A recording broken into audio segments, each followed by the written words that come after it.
Welcome to the Bias Buzz, powered by Accuracy Media. He's Brian McNichol, and I'm Don Irvine. Top of the news, the primary Super Tuesday 2. Brian, give me your take. Big night for Hillary Clinton, obviously. Last night for Marco Rubio. Big night for Kasich. Obviously, the big winner was Trump. Yeah, that was a phenomenal, I think, victory for Trump. I think going in, we've talked about this before. We knew that Trump has been strong. This was definitely a key night, knowing that also that Rubio had to win Florida in order to stay in the race, and when that did not transpire, he went ahead and dropped out of the race. This leaves a very interesting scenario going forward. Trump is still clearly the front runner. He picked up a bunch of delegates last night, though there are some races and some delegates that are still, in the mix and haven't been counted yet. Missouri, unbelievably close. About 1,726 votes was the last count. They have 99.9% of the votes counted. It's a winner-take-all state. There are 52 delegates at stake. Trump leads by the thinnest of margins. Cruz could challenge that and throw that into the muckety-muck, I guess. But what it comes out to, and then Illinois has to count all their districts and see which way it goes. They've awarded some of their delegates, but not all of them yet. But according to Real Clear Politics, for the delegate math, we have Trump at 621. So he's now got 47% of the delegate vote that has been awarded. He needs 54% to capture the nomination. Cruz is coming in at 396. Cruz picked up very few delegates last night. We'll see whether or not, if Missouri somehow manages to turn around by some miracle, or he manages to pick up some more votes, some delegates in Illinois, he might close that gap a little bit. His delegate math is extremely difficult. He needs somewhere in the neighborhood of, I guess, 80%.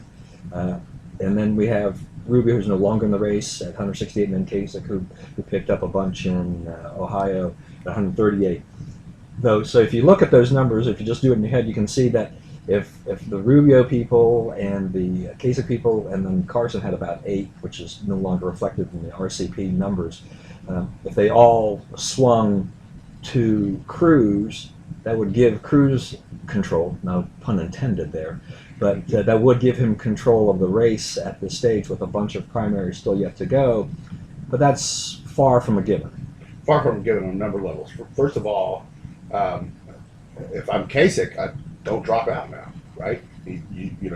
What would be the reason? He has momentum. He has all those power brokers around here in D.C. saying he's the great moderate hope now with Rubio out. He has a new access to donors he never had before, and he is a viable guy going forward in a lot of these, what's left, Pennsylvania, Wisconsin, some places where a less strident guy like that could be successful. So I think you're down to a 3-man race, but it's a 3-man race possibly for a pretty good while. Yeah, that could be interesting. This was not necessarily something predicted. I wasn't too confident that Kasich was going to be able to pull out the Ohio thing, but he did. He keeps himself viable as a result of that. The next primaries, will start telling us a little bit more, but we do have some, going towards the Northeast, which should be the strength of Trump, but Kasich could make a point there. He's had some success there. Arizona would be interesting just because, Trump has hammered away at, I'm going to build the greatest wall you've ever seen. And I think that resonates in Arizona, which otherwise I would have thought would have been, more Cruz country. So and there are a lot of delegates still at stake there, and there's a ton in California, and who knows where the heck that's going, but that could easily go for Trump. It's still an interesting race at this point, but Trump is firmly in control. Cruz, California is an example. Cruz was comfortably ahead there, and now appears to be at least a little behind. Yeah, and I met the campaign manager there, who's now, I guess, one of his, maybe is his national spokesperson, Ron Naring, and that's a tough state. It's a tough state for Republicans, and you have to have a primary, and you're going to have a nominee, and so there are going to be delegates at stake. In the general election, California, it's not going to be a Republican state unless Trump is the nominee, where he might make it a Republican state, or at least might be able to capture more of the vote than the Republicans have for a number of years. Yeah, I think one of the most meaningless things we're seeing now is theoretical matchup polls. Trump versus Hillary. Oh, Hillary would win. You don't know that, right? At this point, once it gets out to being, if it does, it gets to be those two one-on-one, it'll be a whole different dynamic. It'll be like we're starting over almost. Right. I think, yeah, I mean, there's a ton of these theoretical matchups, and it just seems a little bit crazy. And it does make people, at least on social media, a little bit nuts because they start throwing out all these things. I mean, this whole Trump, anti-Trump, and for those that are watching, you can see my National Review shirt, which I'm just wearing for effect.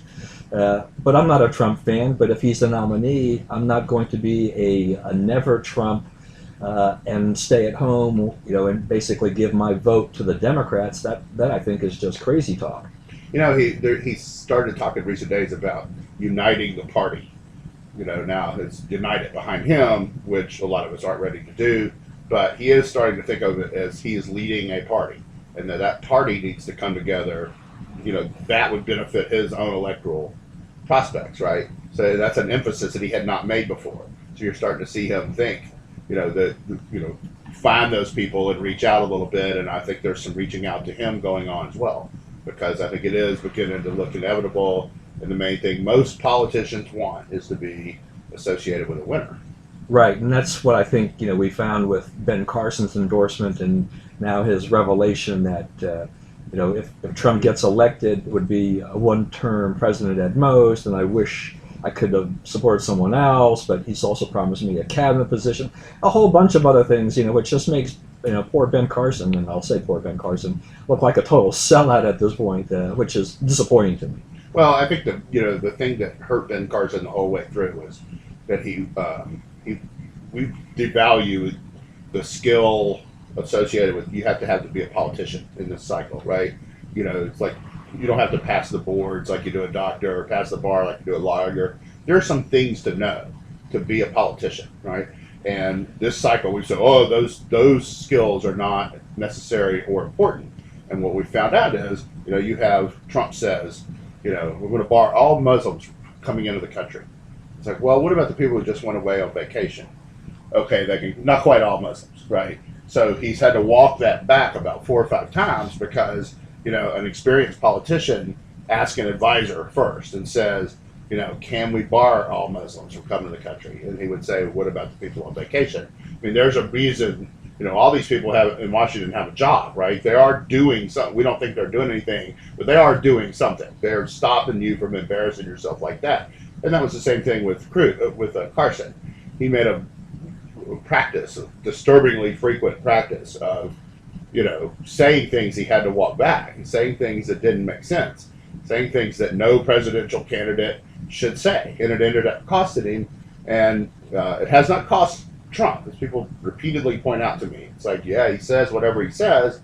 He's Rosie O'Donnell, that was going to kill him. John McCain, how could you talk about John McCain like that, right? That was going to kill him, has killed him, right? No one right. Even remembers what he said about John McCain. So the rules have changed some, but the principles of being a politician really haven't. And that gravity pulls everybody down, and I can see it pulling Trump down some.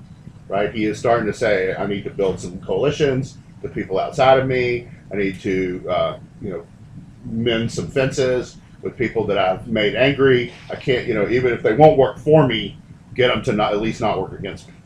Right, and the allure of Carson and Trump originally too was this outsider status, and that is part of the danger of that, is that because there's this whole ecosystem in Washington, revolving around people who are in campaigns. These people know what's going on. They know the lay of the land. They know, some of them are better than others, obviously, and do a better job than others. But, you can't, it's really hard to take a guy like Carson, and less so like Trump, and then turn them into politicians. People like the idea that he was coming from the outside, but that lack of polish, that lack of knowledge and insight and ability to understand how the system works, definitely cost Carson big time.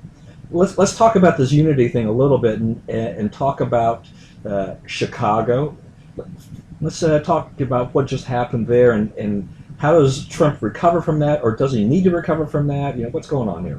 Well, there's a couple of things going on. One is, the people behind Ronald Reagan was right. If you pay for the microphone, it's your microphone, right? So should he get to speak at his rally? Yeah, he should get to speak at his rally. The idea of shutting down rallies that's not free speech. You're shutting down speech is not free speech. You do not represent will of the people. That's political terrorism in a sense, right? Because it functions on terror. You're worried about what the guy might do next and so forth. I mean, Bernie Sanders just gave him the mic, right? Walked off because he was worried about what would happen. Trump's not going to do that, and Trump's willing to enforce his right to the microphone he paid for, as he should. Okay, but he cannot become president if he does not straighten up the race questions. Okay, you cannot. If the vote comes down to all the racists vote for one candidate and all the non-racists vote for another, or people who don't see themselves as racist or against racism, he'll lose. He'll lose badly. He's got to clean that up. I mean, they don't see that danger right now, but people are not. That is why the mainstream Republican entities can't get behind it, because you cannot have your name on that. Right, and but it was interesting to me too is that someone who was really a child of the '60s. I was very young when the whole Democratic National Convention, blew up with all their riots and everything like that. But to have this, this episode occur in Chicago, it does, everybody jumped on it and said, who remembered, said, "Oh my gosh, is this the DNC all over again?" It does make you wonder about what the heck is going on here. And and Trump, he does tend to be somewhat of a flamethrower in a sense. I mean, he says what's on his mind. He doesn't really care what other people think to a large extent. And but there's so many people on the left that infiltrate these things and that become kind of the agitators of this. I don't think all the blame necessarily needs to go on Trump for what happened there either. Right. The interesting juxtaposition I was going to say is Bernie Sanders is perceived by his people as this, ideals uber alles, right? I'm going to give people free college, free this and that. America is a kind of free healthcare, right to healthcare, which we've never recognized in this country, right? Fundamentally change America to what he considers a higher ideal, right? At the same time, he's a political terrorist. He's sending people into these meetings. This is organized. The Bernie Bros attacking Hillary. What if a Republican had his name on that stuff, right? That would be extraordinary. Where's the talking about the hypocrisy there? It's okay for Bernie to attack her that way on the things he's attacking her on, but no one else, right? Because he's for all these other wonderful things that they all want, So he has been able to fly above his own actions. He's not being held responsible for what he does either.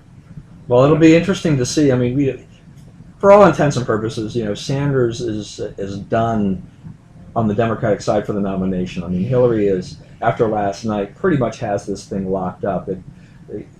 Sanders is not winning the states that he needs to win by large enough margins. He probably can't win the remaining states that he needs to win by large enough margins to overcome, Hillary's delegate count. So but that doesn't mean he can't go to the convention because he does have some delegates. That doesn't mean he can't, provide some disruption potentially for Hillary and some embarrassment.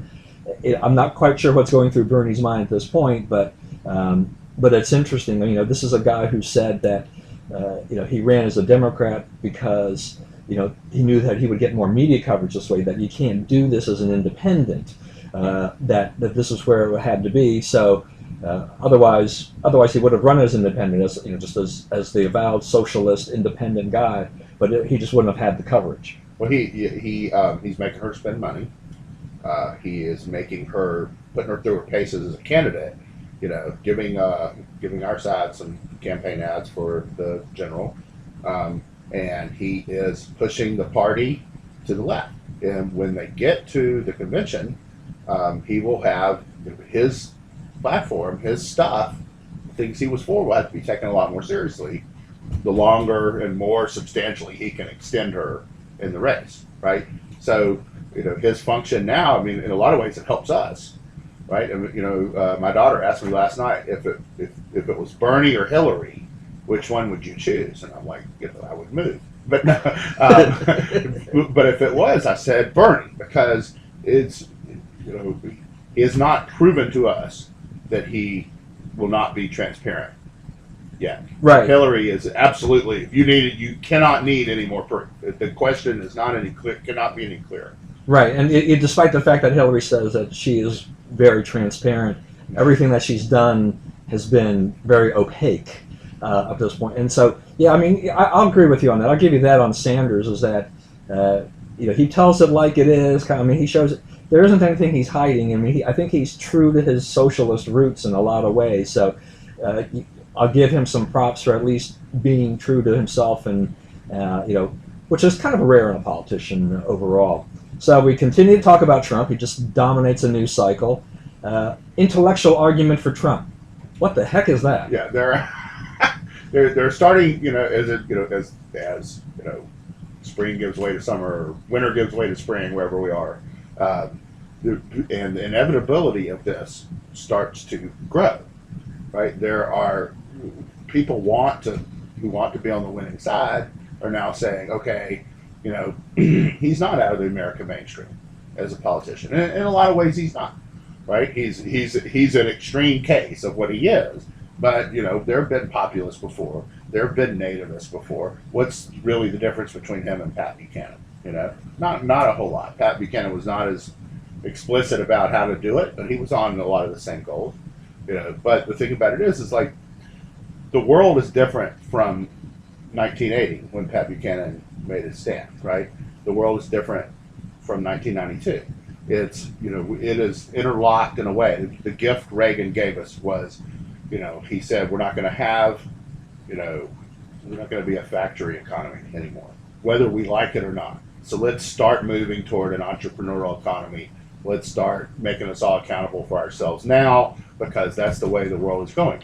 That is why, President Obama has had 2.2% economic growth or something like that throughout his presidency, which is, historically would be considered miserable failure. But compared to the other countries in the world right now, is not bad, right? Right. Because we went ahead and pursued that. We abandoned that we're all going to have a good union job and make $73 an hour snapping Part A into Part B, right? We knew that was a farce, and we stopped doing it because of Reagan. He held our feet to the fire, made us transform to a modern economy, from which we're all benefiting today.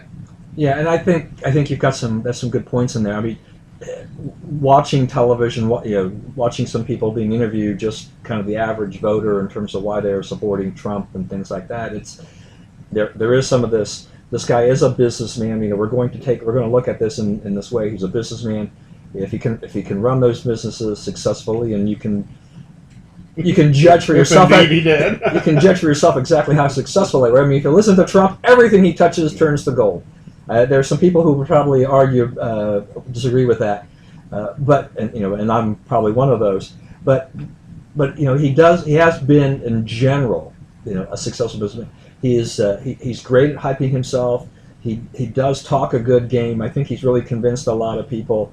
But the inevitability factor has been setting in, where you're just seeing, people who would normally be very, very conservative and probably be, sticking with Cruz or something at this point in time, realizing that it's going to be pretty hard to stop the Trump train, and they're joining on, and they're trying to, I think, help make that argument on an intellectual basis.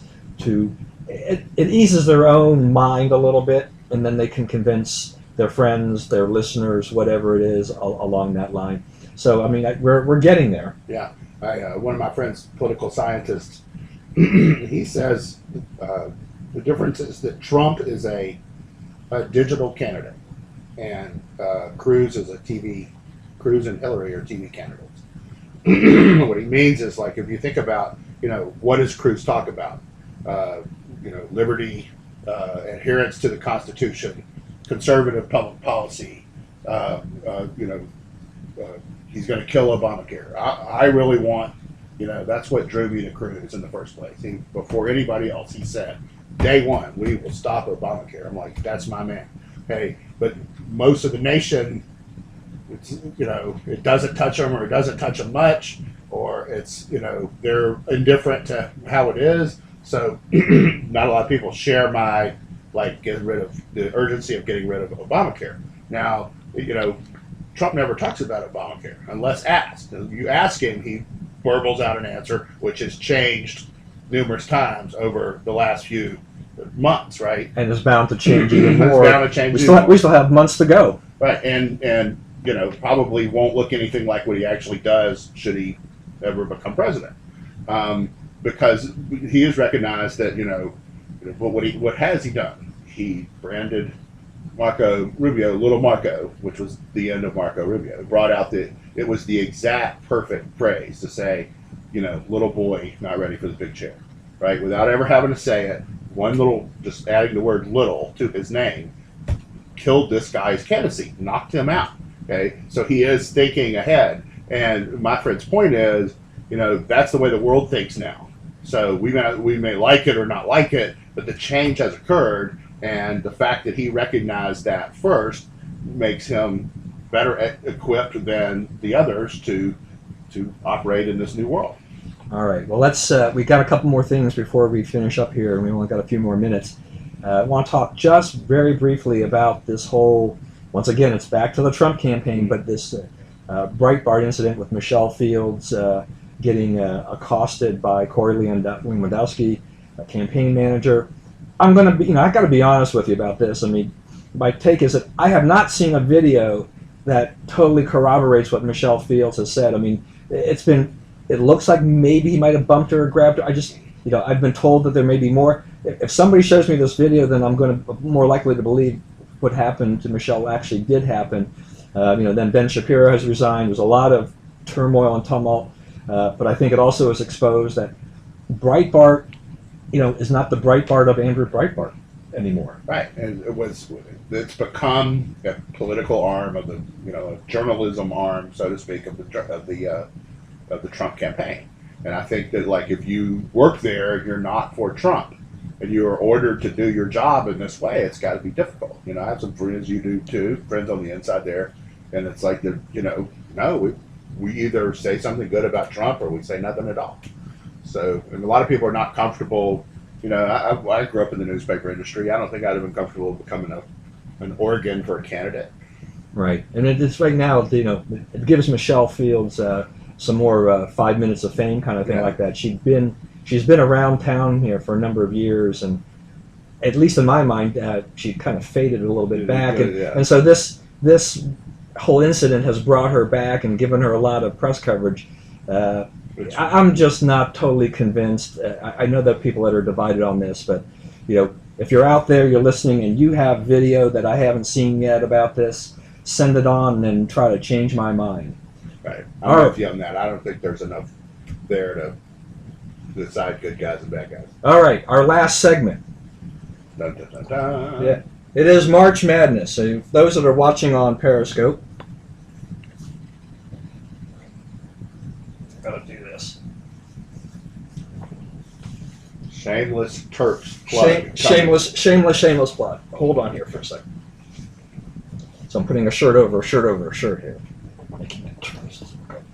All right, so now I'm wearing my Maryland Terps. It's March Madness. The tournament, the playing games have started. The tournament's going to go until full force, Thursday and Friday, and it's just all weekend long of just crazy college basketball. My Terps were ranked number 2 earlier in the year. A lot of overhype, I think. Unfortunately, they didn't live up to their expectations. Finished at number 18. They didn't quite make it all the way through the Big Ten tournament like I'd hoped they would. But they're in the tournament. I just want to see them get past the round of 32. If they make it to the Sweet 16, I'll actually be happy. I don't know. What about you? Who's your team?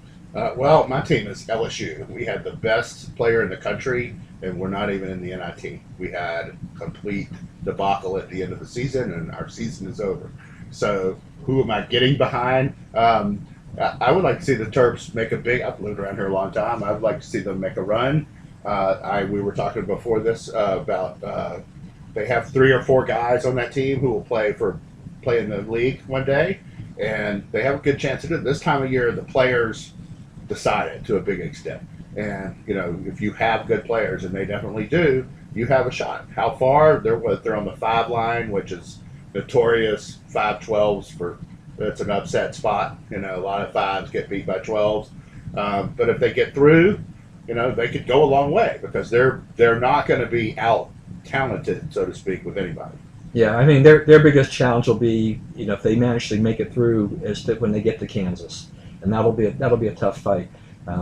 It's not been an overly exciting year for college basketball in the sense that there hasn't been a super dominant team, Right, but that probably makes the March Madness one of the more interesting ones, this whole tournament, because it really is anybody's game. I mean, we could see some low seeds get into that Final Four and maybe become the real Cinderella this year. Who knows? That's right. It's a year where people we did not expect to win are winning. And the other thing is about the tournament. It's like, you know Joe Lunardi is the Right. bracket guy. When he missed 8 teams this year, he had 8 teams wrong. He's had 8 teams wrong in the last 6 years, right, combined. But this year, like the committee's formula was not what he goes by, and he a lot of teams he thought were for certain out were in, and vice versa. Yeah, I won't blame Joe. I'm blaming the committee. There were some weird selections this year. All right. Well, thanks a lot for listening, folks. That is our program for today. I want to thank my chief engineer, who's been my doing everything here, Spencer Irvine, and thanks to Eric Traxler, also helped us out, but is out there remotely since our transportation system has been shut down today. And our video and post-production editor, Stephen Irvine, will take care of things.